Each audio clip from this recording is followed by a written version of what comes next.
Friends, welcome back to our YouTube channel GK with मी।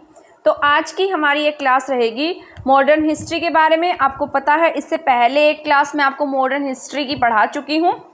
उसमें हमने 1857 की क्रांति के बारे में पढ़ लिया था और मैंने आपको कहा था कि नेक्स्ट क्लास में मैं आपको जो ये धार्मिक सुधार होते हैं इनके बारे में पढ़ाने वाली हूँ। आप सभी ने देख ही लिया होगा, मैंने कम्युनिटी में पोस्ट लगाई थी जिसमें मैंने लिखा था कि जो आपका चंडीगढ़ पीआरटी है उसकी जो फॉर्म फिलिंग की डेट है वो एक्सटेंड कर दी गई है। अगर आप में से किसी ने फॉर्म फिल नहीं किया है तो आप 25 सितंबर तक फॉर्म फिल कर सकते हैं। तो एक महीना आपको भी फॉर्म फिलिंग के लिए मिल गया है। तो अभी आपको ना अपने सिलेबस के लिए भी ज़्यादा टेंशन लेने की नीड नहीं है। आपका एक बात समझ कर चलिए कि अगर फॉर्म फिलिंग आगे हुआ है तो इतनी गारंटी है कि आपका एग्ज़ाम भी अब आगे होगा, ठीक है। तो आपको थोड़ा सा टाइम एक्स्ट्रा मिल गया इसमें, तो आप आराम से अपना सिलेबस अब कंप्लीट कर सकते हैं। और तो स्टार्ट कर देते हैं अब हम आज की क्लास को। आज की क्लास में हम पढ़ेंगे सामाजिक और धार्मिक सुधार आंदोलन। ये क्लास आप चाहे किसी भी एग्ज़ाम की प्रिपरेशन कर रहे हैं, सभी के पॉइंट ऑफ व्यू से इम्पॉर्टेंट रहने वाली है। अगर आपको PDF चाहिए तो आप हमारा टेलीग्राम चैनल भी ज्वाइन कर सकते हैं। टेलीग्राम चैनल का लिंक आपको हमारे डिस्क्रिप्शन बॉक्स में मिल जाएगा। तो स्टार्ट कर देते हैं। सबसे पहले जैसा कि आप देख रहे हैं यहाँ पर लिखा है ब्रह्म समाज। हम स्टार्ट करेंगे ब्रह्म समाज से पढ़ना। और यहाँ पर जैसे इसमें मैं आपको पढ़ाऊंगी ब्रह्म समाज के बारे में। ब्रह्म समाज के साथ साथ हम पढ़ेंगे आर्य समाज के बारे में। आर्य समाज के साथ साथ हम पढ़ने वाले हैं रामकृष्ण मिशन, ठीक है। इसके साथ साथ आज की क्लास में हम जानने वाले हैं थियोसॉफिकल सोसाइटी के बारे में, यंग बंगाल आंदोलन के बारे में, ठीक है, प्रार्थना समाज के बारे में, रहनुमाई माजायदा रसन सभा के बारे में, अलीगढ़ आंदोलन के बारे में, ठीक है। तो ये क्लास आपकी बहुत हेल्पफुल रहने वाली है। अगर आप इसे शेयर करना चाहें तो आप इसे शेयर भी कर सकते हैं। तो स्टार्ट कर देते हैं आज की क्लास को हम। सबसे पहले जैसा कि आप देख रहे हैं यहाँ पर मैंने लिखा है ब्रह्म समाज। ब्रह्म समाज की जो स्थापना है वो किसके द्वारा की गई थी? तो यहाँ पर राजा राम मोहन रॉय जी के द्वारा ब्रह्म समाज की स्थापना की जाती है। और ये इसकी स्थापना आपके 20 अगस्त 1828 को कोलकाता में की गई थी, ठीक है। तो ये याद रखना है। सबसे पहले आपसे ये भी पूछा जा सकता है कि ब्रह्म समाज की स्थापना किसके द्वारा की गई है? तो ये राजा राम मोहन रॉय के द्वारा की गई है। स्थापना कब की गई? तो 20 अगस्त 1828 को। कहां पर? कलकत्ता में की गई है। तो ऐसे ना इजी क्वेश्चन भी आपसे पूछे जा सकते हैं क्योंकि जो प्रीवियस ईयर के पेपर्स हैं उसमें इसी तरीके के क्वेश्चन, फैक्ट बेस्ड क्वेश्चन पूछे गए हैं। तो 20 अगस्त 1828 को कलकत्ता में ब्रह्म समाज की स्थापना राजा राम मोहन रॉय जी के द्वारा की जाती है। अब इसका उद्देश्य क्या था? इसका उद्देश्य था, जैसे हमारा हिंदू समाज था तो उसमें बहुत सारी बुराइयां व्याप्त हो गई थी। जैसे आप सभी को पता है सती प्रथा थी, बाल विवाह था, प्रदा प्रथा थी। तो इस तरीके की बहुत सारी कुरीतियां हमारे समाज में फैली हुई थी। उन सभी को दूर करने के लिए ब्रह्म समाज की स्थापना की गई। इसके साथ साथ जैसे राजा राम मोहन रॉय जी थे, ये काम मतलब स्टार्टिंग से काम कर रहे थे। तो सबसे पहले 1809 में इन्होंने एक पुस्तक लिखी थी जो फारसी भाषा में लिखी गई थी और इसका नाम भी फिर ये फारसी भाषा जैसा ही है, तुहफतुल उल मुहाविदीनी। आप इसको मुहाविदीनी से याद रख लेना, मुवाहिदीनी, ठीक है। क्या नाम है इसका? मुहाविदीनी। मतलब अजीब सा ही नेम है, तो बड़ा सा नेम है, एक अक्षर से याद रख सकते हैं आप इसे, मुवाहिदीनी से, ठीक है। तो इनकी 1809 में जो पुस्तक आती है उसका नाम है मुवाहिदीनी, ठीक है। तो फारसी भाषा में इन्होंने ये पुस्तक लिखी थी सबसे पहली बार।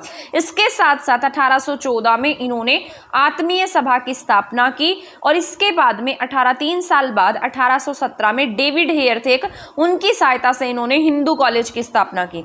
आज भी आपको आपके एरिया में बहुत सारी ऐसे प्लेसेस है जहाँ पर हिंदू कॉलेज है, मतलब उनका नाम ही हिंदू कॉलेज है।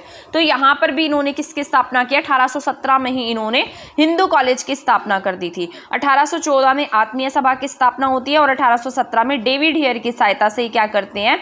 हिंदू कॉलेज की स्थापना कर देते हैं। फिर इसके बाद इन्होंने 1820 में प्रिसेप्ट्स ऑफ जीसस की रचना की है।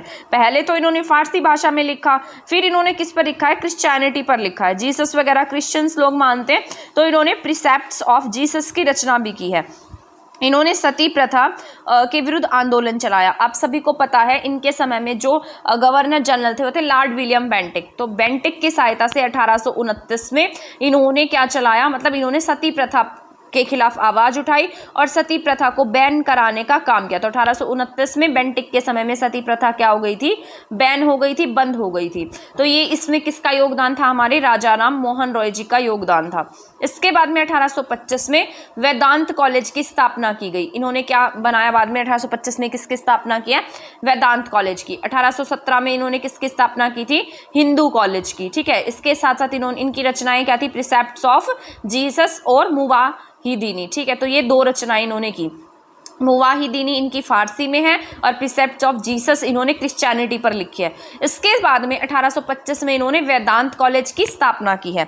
इसके साथ साथ 1830 में अकबर सेकंड में, मतलब ये मुगल बादशाह थे जिनका नाम था अकबर सेकंड, जो ये मतलब ब्रिटिशर्स थे, उन्होंने क्या किया, जो मुगल बादशाह थे उनसे सारा का सारा रिवेन्यू ले लिया और इन्हें कहा कि अब हम आपको 26 लाख रुपए क्या दिया करेंगे, सालाना इनकम दिया करेंगे, मतलब पेंशन दिया करेंगे। तो ये जो अकबर सेकंड थे उन्होंने राजा राम मोहन रॉय को अपना एक तरीके से वकील बनाकर ब्रिटिशर्स के मतलब वहाँ पर भेजा, ब्रिटिश सम्राट के राज दरबार में, विलियम चतुर्थ के दरबार में लंदन में भेजा था। और वहीं पर यहाँ पर इन्होंने जो राजा राम मोहन रॉय हैं उन्हें किसकी उपाधि दे दी थी, राजा की उपाधि दी थी। तभी से इन्हें हम किस नाम से जानते हैं, राजा राम मोहन रॉय के नाम से जानते हैं।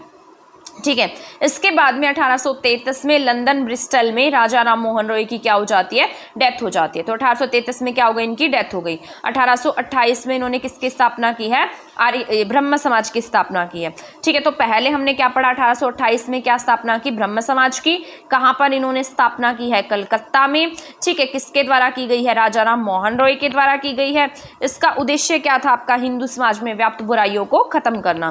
फिर इसके साथ साथ अभी मैंने आपको बताया है 1809 में इन्होंने फारसी भाषा में एक पुस्तक लिखी। 1814 में आत्मीय सभा का गठन किया। 3 साल बाद 1817 में डेविड हेयर की सहायता से हिंदू कॉलेज की स्थापना की। 1820 में प्रिसेप्ट ऑफ जीसस की स्थापना होती है। 20 के बाद 25 में इन्होंने वेदांत कॉलेज की स्थापना की है। 1828 में यहाँ पर ब्रह्म समाज की स्थापना होती है। 1829 में सती प्रथा बैन हो जाती है और 1830 में मुगल बादशाह अकबर सेकंड के कहने पर ये लंदन जाते हैं और वहाँ पर 1803 साल बाद, ये 1833 में राजा राम मोहन रॉय की लंदन ब्रिस्टल में डेथ हो जाती है। ठीक है, तो ये सारे के सारे जितने फैक्ट पॉइंट मैंने आपको बताए हैं, जितने ईयर मैंने आपको बताए हैं, वो आपको याद रखने हैं। इसके बाद में भारतीय पुनर्जागरण का जनक, इन्हें क्या कहा जाता है, भारतीय पुनर्जागरण के ये जनक कहे जाते हैं। अतीत और भविष्य के सेतु कहे जाते हैं। आधुनिक भारत के पिता कहे जाते हैं। ये वाला क्वेश्चन पूछा जाता है, मतलब पहले भी पूछा गया है कि आधुनिक भारत के पिता किसे कहा जाता है, तो ये क्या कहे जाते हैं, आधुनिक भारत के पिता भी कहे जाते हैं। ठीक है, तो ये याद रख लेना है, भारतीय पुनर्जागरण के जनक भी कहे जाते हैं। ठीक है, और आधुनिक भारत के पिता कहे जाते हैं। ये दोनों क्वेश्चन ना एग्जाम में पूछे गए हैं कि भारतीय पुनर्जागरण के जनक और साथ साथ आधुनिक भारत के पिता किसे कहा जाता है, तो ये आपको याद रख लेना है। इसके बाद जो SC बोस थे, सुभाष चंद्र बोस थे, उन्होंने राजा राम मोहन रॉय को युग दूत की उपाधि से सम्मानित किया है। तो यहाँ तक आपका कंप्लीट हो जाता है ब्रह्म समाज। ठीक है, जो जो आपके इंपॉर्टेंट पॉइंट है, जो एग्जाम में कभी ना कभी पूछे गए हैं या जिसमें से क्वेश्चन आने के चांसेस रहते हैं, वो सारे मैंने अभी आपको क्लियर कर दिए हैं। और एक बात और मुझे आपसे पूछनी थी, क्या मतलब जो एंटोनिम सिनोनिम्स होते हैं ये भी आपके एग्जाम में पूछे जाने वाले हैं। आपको पता है आपके एग्जाम में इंग्लिश भी आएगी, तो इंग्लिश मैंने जब पिछली बार चेक की थी तो उसमें जो वोकैबुलरी का पोर्शन होता है ये ज़्यादा पूछा गया था। जैसे एंटोनिम्स हैं, सिनोनिम्स हैं और वन वर्ड सब्सटीट्यूशंस होते हैं, ये सारे पूछे गए थे। अगर आपको ये ट्रिक से करने हैं ना एंटोनिम सिनोनिम्स, तो आप मुझे बता दीजिएगा, मैं एक्सटेट के लिए उसे कराने वाली हूँ। ठीक है, तो इसके साथ साथ आपके लिए भी हेल्पफुल रहेंगे क्योंकि वोकैबुलरी तो सेम रहती है, सभी एग्जाम के लिए वही रहती है, सेम रहती है। तो मैं उसके लिए पढ़ाने वाली हूँ ये वोकैबुलरी, बिल्कुल ट्रिक से डेली के 10 वर्ड्स आपको सिखाऊंगी और अगले दिन आपको वो याद होंगे। तो इस तरीके से हम वोकैबुलरी करने वाले हैं। अगर आपको करनी है तो आप बता दीजिएगा, आप वो वाली क्लासेस भी देख लीजिएगा, आपके लिए हेल्पफुल रहेंगी चंडीगढ़ PRT के लिए भी, क्योंकि वोकैबुलरी का पोर्शन जो होता है वो सभी एग्जाम्स में सेम रहता है।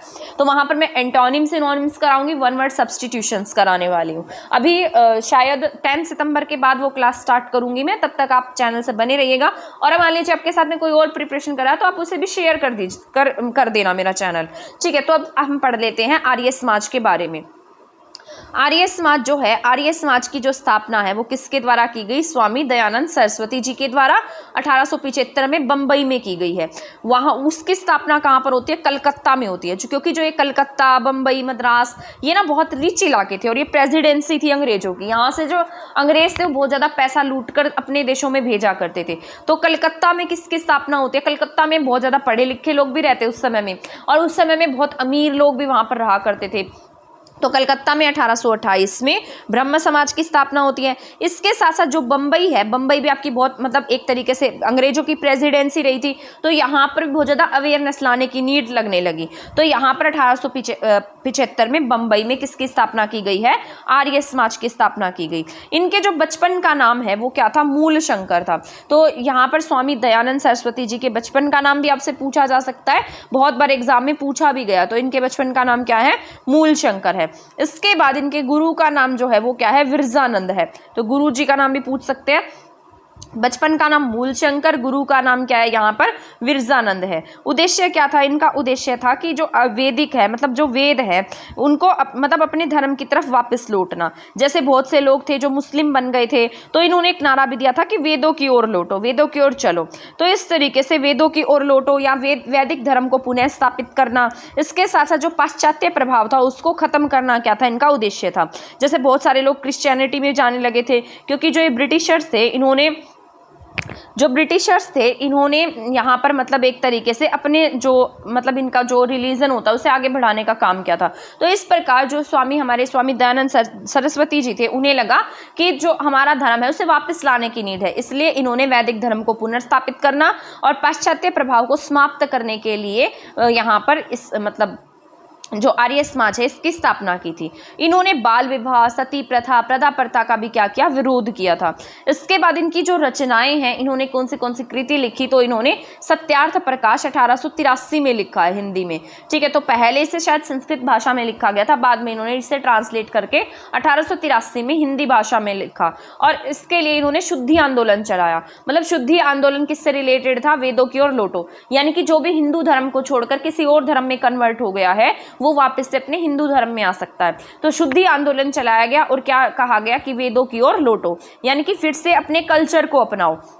जो स्वामी सरस्वती जी हैं, श्रीमती एनी बेसेंट ने स्वामी सरस्वती जी के बारे में कहा था कि ये ऐसे पहले व्यक्ति थे जिन्होंने जिन्होंने कहा कि भारत भारतवासियों के लिए है। ये स्टेटमेंट किसने कही है? स्वामी सरस्वती जी ने कही है। लेकिन ये बात इनके बारे में कौन कह रही है? श्रीमती एनी बेसेंट कह रही है। तो एनी बेसेंट ने क्या कहा था कि स्वामी सरस्वती जी पहले ऐसे व्यक्ति थे जिन्होंने कहा कि भारत किसके लिए है? भारतवासियों के लिए है। जो स्वामी सरस्वती जी हैं, स्वामी दयानंद सरस्वती हैं, ये उत्तर भारत के मार्टिन लूथर भी कहे जाते हैं। तो इन्हें क्या कहा जाता है? उत्तर भारत का मार्टिन लूथर कहा जाता है। 1883 में अजमेर में इनकी क्या हो जाती है? डेथ हो जाती है। मतलब ना ये बहुत ज़्यादा विद्वान होते हैं और एक बार ना अजमेर के राजा इन्हें अपने पास बुलाते हैं उपदेश के लिए। तो जैसे ये जाते हैं तो वो जो राजा होता है वो एक नर्तकी के जो डांस होता है ना उसमें एकदम मगन होता है। आपको पता पहले राजा महाराजा इसी तरीके से होते हैं, शराब पीता था, मांस मदिरा खाता था और इस तरीके से वो सारा दिन उन चीज़ों में मगन रहता था।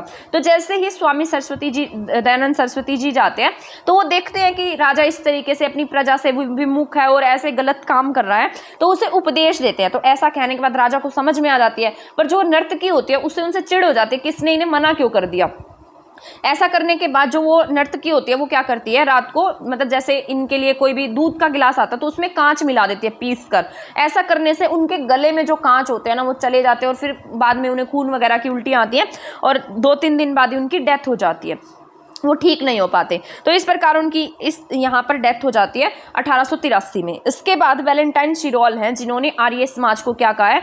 भारतीय अशांति का जनक कहा है। यहाँ पर समाज की बात हो रही है, किसी व्यक्ति की बात नहीं हो रही है। अगर अकेले व्यक्ति की बात की जाए तो व्यक्ति में आप टिक करेंगे बाल गंगाधर तिलक। तिलक को क्या कहा जाता है? भारतीय शांति का जनक कहा जाता है अगर किसी व्यक्ति की बात है। लेकिन अगर यहाँ पर किसी पर्टिकुलर समाज की, संस्था की बात है तो आर्य समाज को क्या कहा जाता है? भारतीय शांति का जनक बताया है किसने? वैलेंटाइन शिरोल ने। तो ये पॉइंट याद रखना है। यहाँ तक अब हमने पढ़ लिया है आर्य समाज के बारे में। सबसे पहले मैंने क्या बताया आपको, 1875 में आर्य समाज की स्थापना बम्बई में होती है। ठीक है, 1883 में इनकी पुस्तक ये लिखते हैं सत्यार्थ प्रकाश, जो कि हिंदी में होती है, और 1883 में ही अजमेर में इनकी क्या हो जाती है, डेथ हो जाती है। ठीक है, तो यही पॉइंट इनसे रिलेटेड है। इन्हें क्या कहा जाता है, उत्तर भारत का मार्टिन लूथर कहा जाता है, और आर्य समाज को क्या कहा जाता है, भारतीय शांति का जनक बताया गया है। अब हम जान लेते हैं रामकृष्ण मिशन के बारे में। जो रामकृष्ण मिशन है ये दक्षिणेश्वर के स्वामी कहे जाने वाले रामकृष्ण परमहंस के परम शिष्य स्वामी विवेकानंद थे। ठीक है, तो रामकृष्ण मिशन क्या है, दक्षिणेश्वर के स्वामी कहे जाते हैं, और रामकृष्ण परमहंस के परम शिष्य कौन रहे हैं, स्वामी विवेकानंद जी रहे थे। और स्वामी विवेकानंद जी अपने गुरु को इतना मानते थे कि इन्होंने अपने गुरु के नाम पर ही किसकी स्थापना कर दी, रामकृष्ण मिशन की स्थापना कर दी। तो ये क्या कहे जाते हैं, दक्षिणेश्वर के स्वामी कहे जाते हैं, और इनके गुरु कौन है, रामकृष्ण परमहंस है। ठीक है, तो इनका नाम क्या है, स्वामी विवेकानंद जी। इसके बाद है 1893 में स्वामी विवेकानंद जी ने शिकागो में हुई धर्म संसद में भाग लेकर पाश्चात्य जगत को भारतीय संस्कृति से अवगत कराया। इनके बारे में एक स्टोरी आप सभी जानते होंगे कि इन्होंने अपनी गीता को सबसे एक तरीके से नीचे रखा था और कहा था कि जो हमारी गीता है उसमें सभी का सार समाया हुआ है। तो ये इस तरीके से इन्होंने अपना पूरा का पूरे उसमें अपना नाम बनाया था। तो ये सारी की सारी बातें किससे रिलेटेड है, हमारे स्वामी विवेकानंद जी से रिलेटेड है। 1896 में न्यूयॉर्क में इन्होंने क्या बनाई, वेदांत सोसाइटी बनाई। 1897 में इन्होंने रामकृष्ण मिशन की स्थापना की। तो 96 में एक साल पहले 96 में न्यूयॉर्क में वेदांत सोसाइटी बनाते हैं, फिर इंडिया में आकर 1897 में रामकृष्ण मिशन की स्थापना करते हैं। रामकृष्ण मिशन का जो हेडक्वार्टर है वो कलकत्ता के वेल्लूर में है और अल्मोड़ा के मायावती नामक स्थानों पर खोला गया। तो आपसे इनका हेडक्वार्टर भी पूछा जा सकता है। रामकृष्ण मिशन का हेडक्वार्टर कहाँ पर है, कलकत्ता के वेलूर में और अल्मोड़ा के मायावती नामक स्थानों पर खोला गया है। इसके बाद 1900 में विश्व धर्म के इतिहास पर चर्चा करने के लिए पेरिस भी गए थे। इनके बचपन का नाम अगर पूछा जाता है तो इनके बचपन का नाम नरेंद्र नाथ दत्त था। महाराज खेतड़ी के सुझाव पर इन्होंने अपना नाम क्या रखा, विवेकानंद रखा था। तो इनका अपना नाम क्या है, बचपन का नरेंद्र नाथ है। ठीक है, लेकिन इन्होंने किसी कोई महाराज थे जिनका नाम था खेतड़ी, उनके सुझाव पर अपना नाम रख लिया, स्वामी विवेकानंद रख लिया। इन्होंने अपनी पत्रिकाएं भी प्रकाशित की जिसका नाम है प्रबुद्ध भारत और उद्बोधन। प्रबुद्ध भारत इन्होंने अंग्रेजी भाषा में लिखा और उद्बोधन इन्होंने बंगाली भाषा में लिखा है। तो ये सारा याद रखना है रामकृष्ण परमहंस जी के बारे में। 1893 में कहाँ गए थे, ये शिकागो में गए थे। ये सवाल केबीसी में भी पूछा गया था, तो आपको पता होना चाहिए। 1893 में कहाँ गए विवेकानंद जी, शिकागो में हुई धर्म संसद में भाग लेने के लिए पाश्चात्य जगत को भारतीय संस्कृति से इन्होंने अवगत करवाया। 1896 में न्यूयॉर्क में वेदांत सोसाइटी खोलते हैं। 1897 में ये रामकृष्ण मिशन की स्थापना करते हैं। इसका हेडक्वार्टर अगर पूछा जाता तो कलकत्ता के वेलूर और अल्मोड़ा के मायावती नामक स्थान पर खोला है। 1900 में इन्होंने विश्व धर्म के इतिहास पर चर्चा करने के लिए कहाँ जाते हैं, ये पेरिस जाते हैं। बचपन का नाम क्या है, नरेंद्र नाथ दत्त है। महाराज खेतड़ी के सुझाव पर अपना नाम विवेकानंद रख लेते हैं। पत्रिकाएं प्रकाशित करते हैं प्रबुद्ध भारत अंग्रेजी में और उद्बोधन बंगाली में। तो यहाँ तक आपका कंप्लीट हो गया है रामकृष्ण परमहंस। ठीक है, इसके बाद में है रामकृष्ण मिशन।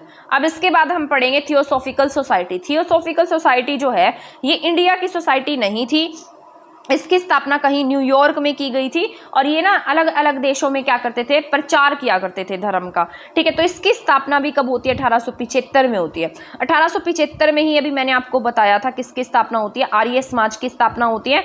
किसके द्वारा की जाती है, स्वामी दयानंद सरस्वती जी के द्वारा। सभी के नाम एक जैसे हैं, सरस्वती जी, विवेकानंद जी, तो इसमें कंफ्यूज मत हो जाना। थियोसॉफिकल सोसाइटी की स्थापना 1875 में मैडम ब्लावत्स्की और कर्नल एलकोट के द्वारा न्यूयॉर्क यूएसए में की गई थी। तो इसके संस्थापक भी आपको याद रखने हैं।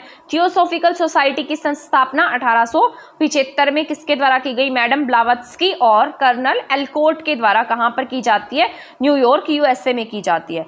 जनवरी 1886 में वे कहाँ आते हैं, भारत आते हैं।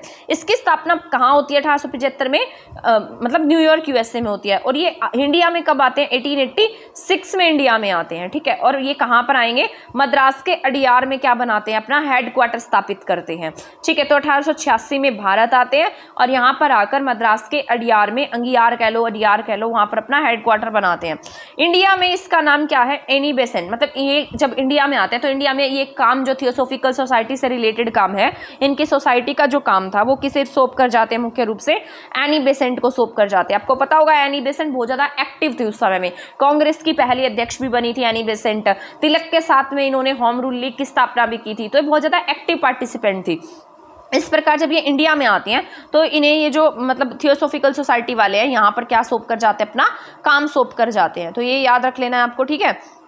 इसके बाद है यहाँ पर जो नेक्स्ट है थियोसॉफिकल सोसाइटी को प्रचार, मतलब ये जो प्रचार करते थे कि जो हिंदुत्व है इसके साथ साथ जैरुस्त्र है, बौद्ध विचार है, इनको क्या किया जाना चाहिए, पुनः स्थापित किया जाना चाहिए। तो थियोसॉफिकल सोसाइटी वाले क्या प्रचार करते थे, हिंदुत्व, जैरुस्त्र और बौद्ध विचारों को वापस से स्थापित कर दिया जाए। इसके बाद 1898 में एनी ने BHU बनारस में सेंट्रल हिंदू कॉलेज की स्थापना की। आज यही किसके नाम से जाना जाता है, मतलब ये एनी बेसेंट ने बनारस में किसकी स्थापना की थी, सेंट्रल हिंदू कॉलेज की स्थापना की थी। आज इसे हम बनारस हिंदू यूनिवर्सिटी के नाम से जानते हैं। ये अलग से पॉइंट मैंने ऐड कर दिया था इसमें, ठीक है। तो यहाँ पर थियोसॉफिकल सोसाइटी का कंप्लीट हो गया। थियोसॉफिकल सोसाइटी की स्थापना 1875 में होती है। मैडम ब्लावात्स्की और एंडन कर्नल एलकॉट न्यूयॉर्क USA में इसकी स्थापना करते हैं। ये दोनों 1886 में इंडिया आते हैं और इंडिया में अपना हेडक्वार्टर मद्रास में बनाते हैं। इसने यहाँ इंडिया में इसका काम किसे सौंप कर जाते हैं, यानी बेसेंट को सौंप कर जाते हैं। इनका काम क्या है कि ये हिंदुत्व को, जैरुस्त्र को और बौद्ध विचारों को क्या करते हैं, बढ़ावा दे रहे हैं कि इसे वापस से स्थापित किया जाए। इसके साथ साथ हम अब पढ़ने वाले हैं यंग बंगाल आंदोलन। यंग बंगाल आंदोलन, इसका जो आरंभ है वो हेनरी विवियन डेरेजियो ने किया था। ये ना 21 ईयर का एक यंग लड़का था जो बहुत कम एज में प्रोफेसर बन गया था। तो ये भी ना जैसे हमारे भगत सिंह थे उसी तरीके से ये भी लोगों को अवेयर क्या करता था, लोगों के अंदर जागरूकता लाने का काम करता था। तो ये एंग्लो इंडियन थे डेरोजियो। ये कलकत्ता में हिंदू कॉलेज के अध्यापक थे, प्रोफेसर थे। ये 22 साल में इनकी डेथ हो गई थी, ठीक है। इन्होंने society for the exhibition of general knowledge की भी स्थापना की थी। तो ये याद रख लेना है, इन्होंने किसकी स्थापना की है, society for the exhibition of general knowledge की स्थापना की। जो डेरेजियो थे इन्होंने ईस्ट इंडिया नामक दैनिक पत्र का भी संपादन किया था, ठीक है। तो डेरेजियो ने किसका संपादन किया है, ईस्ट इंडिया नामक दैनिक पत्र का संपादन किया। ये इंपॉर्टेंट पॉइंट है, ये इंपॉर्टेंट है। डेरेजियो को आधुनिक भारत का प्रथम राष्ट्र कवि माना जाता है। तो ये याद रख लेना है, इंपॉर्टेंट है। डेरेजियो को क्या कहा जाता है कि ये क्या है, ये राष्ट्र कवि हैं। आधुनिक भारत के प्रथम राष्ट्र कवि कौन कहे जाते हैं, तो डेरेजियो कहे जाते हैं। तो ये याद रखना इंपॉर्टेंट है ये पॉइंट। इसके बाद है प्रार्थना सभा, प्रार्थना समाज।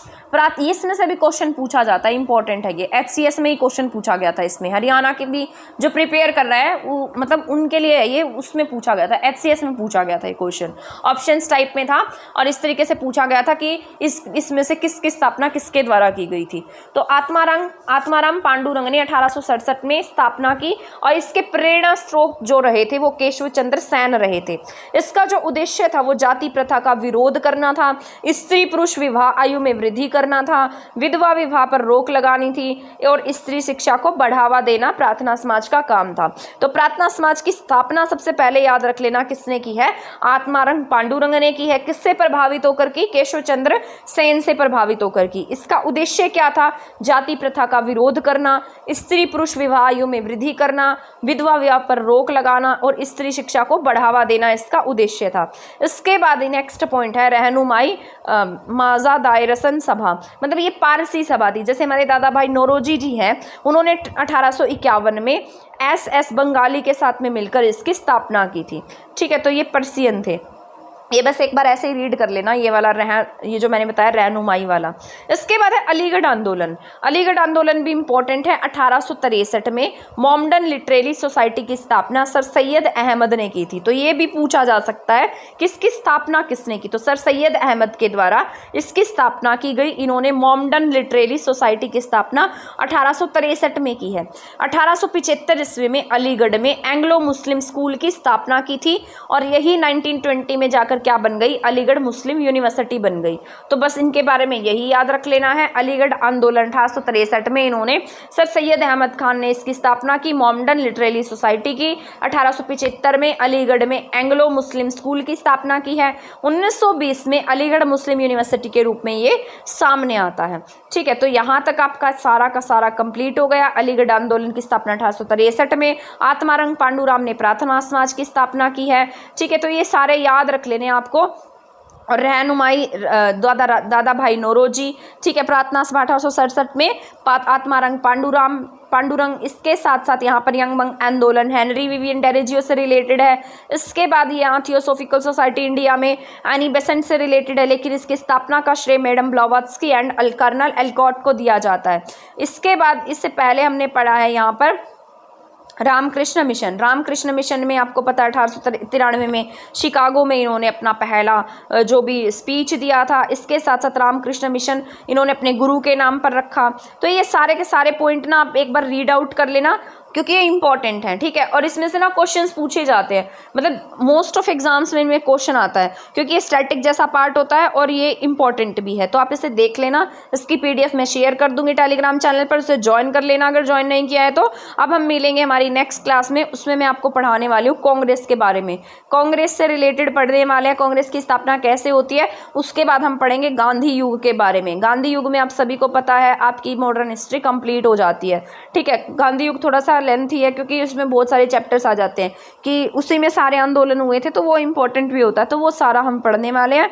उसके बाद मैं आपको पढ़ाऊंगी जैसे आपका मतलब गवर्नर जनरल हुए सारे के सारे, जैसे ब्रिटिशर्स कंपनीज कैसे आई, अलग अलग कंपनियाँ, पुर्तगाली कंपनी, फ्रेंच कंपनी कैसे आई। फिर इसके साथ साथ जो स्टैटिक पार्ट रह जाएगा वो पढ़ेंगे, एंड देन हमारी मॉडर्न हिस्ट्री कंप्लीट हो जाएगी। ठीक है, तो मिलेंगे अब हमारी नेक्स्ट क्लास में नेक्स्ट टॉपिक के साथ। तब तक आप हमारे चैनल के साथ बने रह सकते हैं। अगर आपने हमारा चैनल सब्सक्राइब नहीं किया तो प्लीज़ सब्सक्राइब कर दीजिएगा, और वीडियो को शेयर नहीं किया तो इसे शेयर भी कर दीजिएगा। थैंक यू, धन्यवाद।